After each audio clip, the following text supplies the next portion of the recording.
In today's video, I'm going to be talking again. I've made a couple videos in the past about this. I'm going to be talking again about psychedelics. And the psychedelic that I know most about is psilocybin or magic mushrooms. And the thing I'm going to be talking about is removing the stigma, the societal stigma around this substance. So when it comes to magic mushrooms, what should we think? What should we do? Well, I really think it matters on an individual level more than a societal level as far as what choices you take. Should you take mushrooms? Should you not take mushrooms? Should you hate mushrooms? Should you let your kids take mushrooms? Should you feed your baby mushrooms? Probably not that one. Anyway, it's an individual choice of, is this actually going to be better for me or worse for me?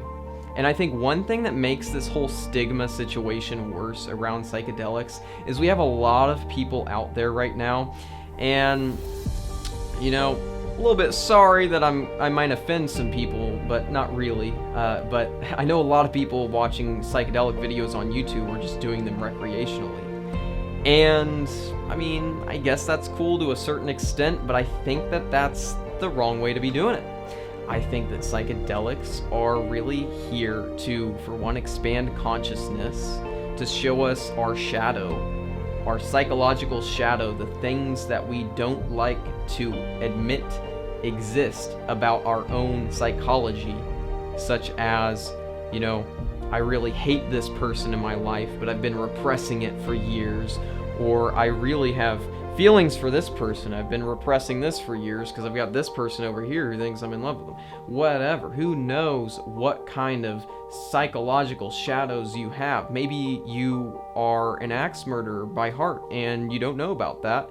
And one day it's just going to pop out and you're going to be doing some crazy ass shit because you never did any shadow work and you didn't know what was really in there. That's a bit of an extreme example.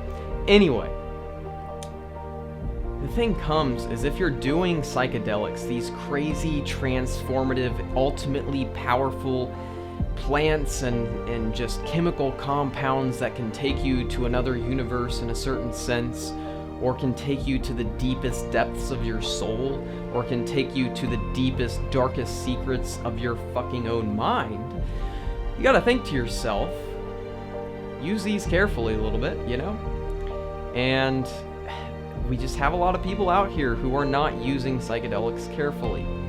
And, you know, being a person who has a mental health disorder, I've been diagnosed with bipolar disorder type 1. And I've been very careful about how I use psychedelics, and I've really been paying attention to how they affect me.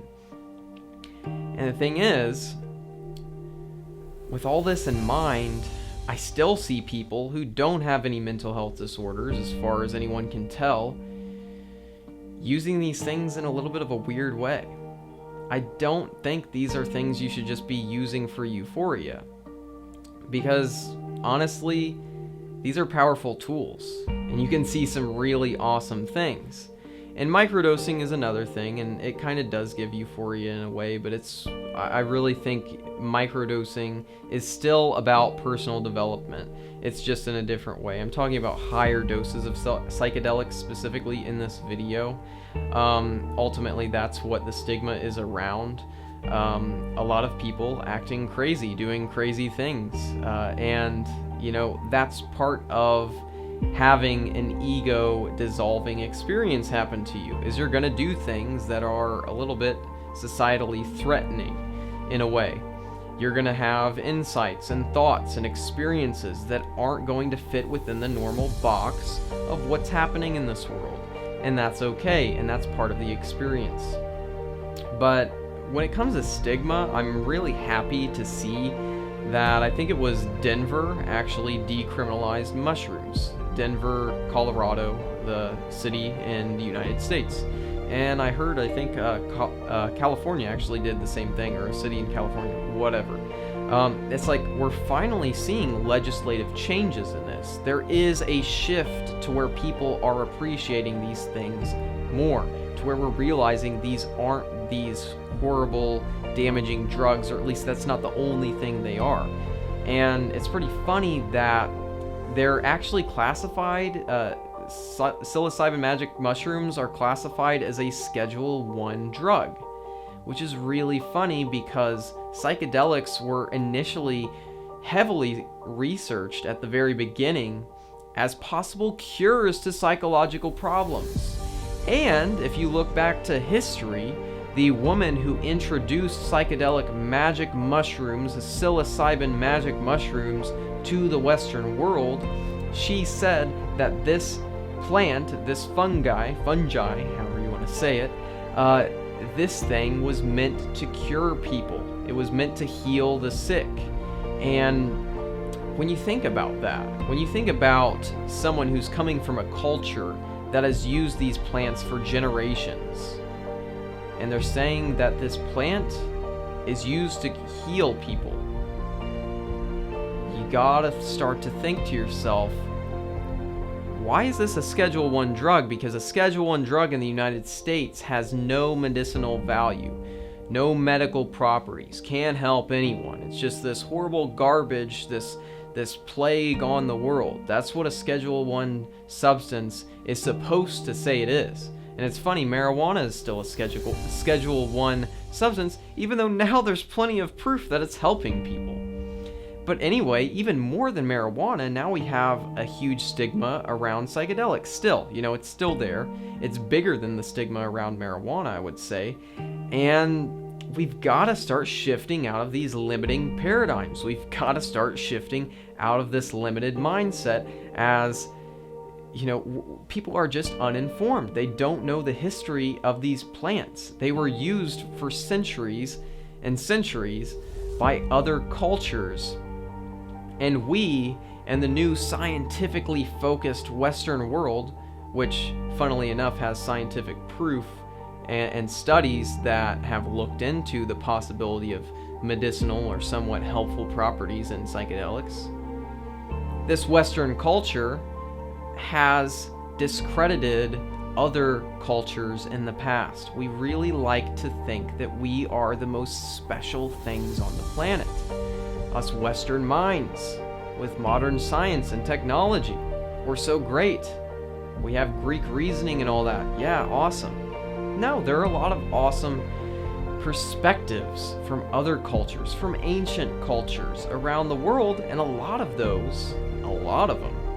are focused around spiritual and transformative use of these psychedelic plants to increase life in some way, to make things better in some way, to improve things in some way, to gain insight, to grow the mind, to grow the spirit. And we're still sitting here and they're illegal. They're like really illegal. Like you can get your life fucked up for having just a little bit of one of these naturally growing plants. A lot of them are naturally growing. I'm not talking about LSD in this video necessarily, although LSD is also being researched heavily for its medical effects. But anyway, this is just crazy, guys.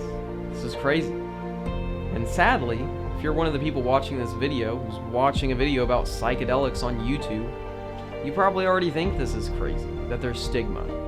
So one thing that's really important is, if you feel that the stigma is unjust and dumb, don't be afraid of speaking your opinion.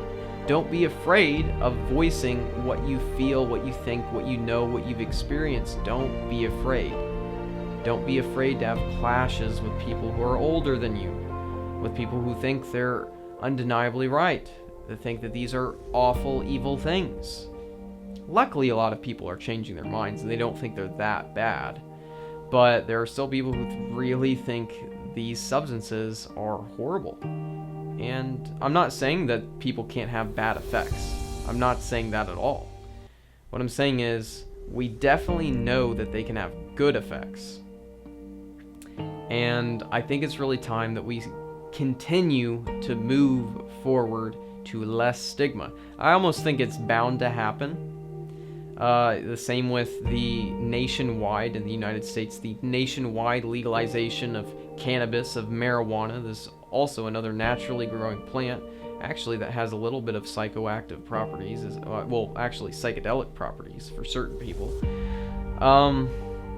I see that bound to happen, and I'm really hoping that people getting access to these natural plant medicines that have been here and been used for a lot longer than, you know, things like the United States have existed. I'm hoping that we start to get use of these things in a legal way. That would be cool, wouldn't it? You don't have to get arrested to, you know, look into your own mind. You don't have to get arrested to use a sacred plant to learn more about yourself, to learn more about the potential of other realities, of experiencing this reality in a different way. Who knows? There are so many possibilities when it comes to psychedelics. But this video is really just to get you guys thinking and also hopefully motivate you a little bit to help promote the idea that, you know, these aren't all bad. And maybe they're not as good as I said they were in this video. Who knows? I could be wrong. I could be wrong, but I'm not all the way wrong, I don't think. There's a lot of evidence to back that up. And I just hope that we keep moving in the right direction. So, anyway, I've probably said a few things over a couple times, maybe a little repetitive with certain things, but here we are at the end of another video. I love you guys, the ones who consistently watch my videos. I really appreciate the support. And if you're not one of those people, and you think you might be able to become one of those people, I hope that you do become one of those people and subscribe here and give me a like if you thought anything in this video was helpful. If something of value came to you, I would really appreciate it if you could exchange a little value back in the form of a simple thumbs up on YouTube.